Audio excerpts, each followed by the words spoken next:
एक टूटा हुआ पैर और 22 लाख रुपये का बिल। नमस्कार, आदाब, जोहार। कभी कभी एक खबर सिर्फ खबर नहीं होती, वो पूरे सिस्टम का आईना बन जाती है।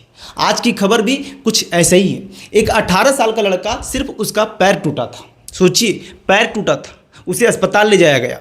परिवार को उम्मीद थी कि कुछ दिनों में बेटा चलकर घर लौट आएगा, लेकिन घर लौटी उसकी लाश और उसके साथ आया 22 लाख रुपये का बिल। जी हाँ, 22 लाख रुपये। अब आप जरा सोचिए और खुद से पूछिए कि क्या किसी अस्पताल का बिल किसी इंसान की ज़िंदगी से बड़ा हो सकता है। बताया जा रहा है कि लातेहार का रहने वाला 18 वर्षीय राजू कुमार रंजन वो सड़क दुर्घटना का शिकार हुआ। उसका पैर टूट गया।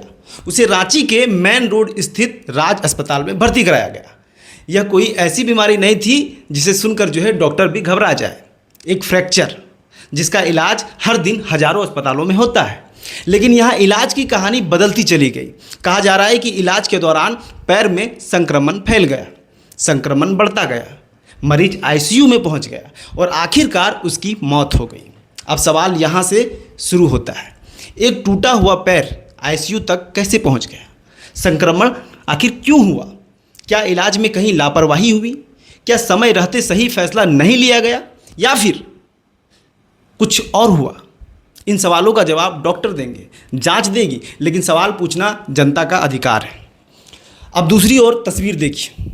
परिवार पहले ही बेटी की ज़िंदगी और मौत से लड़ रहा था, फिर अस्पताल ने उनके हाथ में थमा दिया 22 लाख रुपये का बिल। ज़रा कल्पना कीजिए, ज़रा सोचिए, जिस परिवार का बेटा अब इस दुनिया में नहीं है, उनके सामने अस्पताल का इतना बड़ा बिल अगर रख दिया जाता है तो उस पल परिवार क्या सोचता होगा? दर्द ज़्यादा होगा या फिर वो जो बिल है वो बिल? इसके बाद अस्पताल में हंगामा हुआ। परिजनों ने आरोप लगाया कि डॉक्टरों और अस्पताल प्रबंधन की लापरवाही से राजू की जान चली गई। मामला बढ़ा, पोस्टमार्टम कराया गया। पोस्टमार्टम अब रिपोर्ट वो आने के बाद ही असली मौत का जो वजह है वो पता चलेगा। लेकिन क्या सिर्फ पोस्टमार्टम से पूरा सच सामने आ जाएगा? अब इस पूरे मामले में झारखंड के मुख्यमंत्री हेमंत सोरेन ने संज्ञान लिया है। सोशल मीडिया पर सामने आई पोस्ट के बाद उन्होंने रांची के उपायुक्त को पूरे मामले की जांच का आदेश दिया है।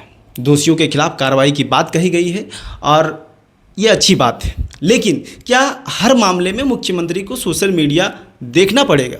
अगर पोस्ट वायरल नहीं होती तो क्या जांच नहीं होती? अगर परिवार आवाज़ नहीं उठाता तो क्या मामला यहीं ख़त्म हो जाता? भारत में स्वास्थ्य सेवा का सबसे बड़ा संकट सिर्फ डॉक्टरों की कमी नहीं है, सबसे बड़ा संकट विश्वास का है। आज मरीज अस्पताल इलाज कराने के लिए जाता है, लेकिन उसके परिवार के मन में दो डर साथ चलते हैं। पहला, मरीज बचेगा या नहीं। दूसरा, अगर बच भी गया तो बिल कितना आएगा, और अगर नहीं बचा तो क्या तब भी लाखों का बिल मुझे या फिर हम परिवार को भरना पड़ेगा? यह सिर्फ एक अस्पताल की कहानी नहीं है, ये पिछले कई वर्षों में देश के अलग अलग राज्यों से ऐसी खबरें आती रही हैं। कहीं 100 देने से पहले बिल मांगा जाता है, कहीं इलाज के नाम पर लाखों रुपये वसूले जाते हैं, कहीं आईसीयू का इस्तेमाल ज़रूरत से ज़्यादा होने के आरोप लगते हैं। हर बार एक नया मामला सामने आता ही है। कुछ दिन बहस होती है, फिर सब शांत हो जाता है। लेकिन जिन परिवारों ने अपने लोगों को खोया है, उनके लिए खबर कभी पुरानी नहीं होती। अगर जांच में अस्पताल निर्दोष निकलता है तो सच सामने आना चाहिए, और अगर लापरवाही हुई है तो कार्रवाई भी उतनी ही सख्त होनी चाहिए। क्योंकि अस्पताल कोई बाजार नहीं है जहां इंसान की मजबूरी कमाई का जरिया बन जाए। अस्पताल वह जगह है जहां लोग उम्मीद लेकर जाते हैं। अगर वहीं से उम्मीद या भरोसा टूटने लगे तो समाज का सबसे जो जरूरी स्तंभ होता है, सबसे ज़रूरी पिलर होता है, वो कमज़ोर होने लगता है। इस पूरे मामले में कई सवाल हैं। क्या संक्रमण रोका जा सकता था? क्या आईसीयू में भर्ती करना चिकित्सकीय आवश्यकता थी? 22 लाख रुपये का बिल किन सेवाओं का था? क्या हर खर्च उचित था? क्या अस्पताल के इलाज के मानकों का पालन हुआ? क्या पोस्टमार्टम रिपोर्ट इन सवालों का जवाब दे पाएगी? और सबसे बड़ा सवाल, क्या जांच सिर्फ फाइलों तक सीमित रहेगी या सचमुच किसी की जिम्मेदारी तय होगी? आज की कहानी सिर्फ राजू कुमार रंजन की नहीं है, यह उन लाखों परिवारों की कहानी है जो अस्पताल के दरवाजे पर उम्मीद लेकर पहुंचते हैं, लेकिन लौटते समय उनके हाथ में दवाइयों से ज़्यादा बिलों का बोझ होता है।